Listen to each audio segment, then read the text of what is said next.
মানুষকে কোরবান সম্বন্ধে কী বলা উচিত বা কী বলা উচিত নয়, আপনি কোনোদিন এরকম কোনো প্রশ্ন করবেন না যে প্রশ্নের মাধ্যমে মানুষের মনে কষ্ট পেতে পারে বা আঘাত আসতে পারে। প্রশ্নগুলো হচ্ছে, আপনি কুরবানি দিচ্ছেন কি, বাজেট কত, বা কত টাকা দিয়ে কিনছেন, অথবা কয় কেজি পাইছেন।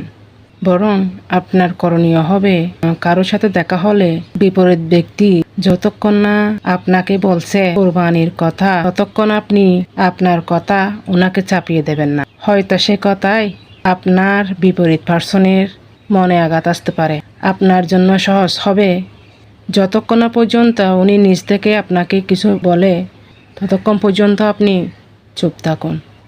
উনি যদি স্বেচ্ছায় কোনো কথা বলেন, ওনার কথার মাধ্যমে আপনি ওনাকে জবাব দিবেন বা উত্তর দিবেন।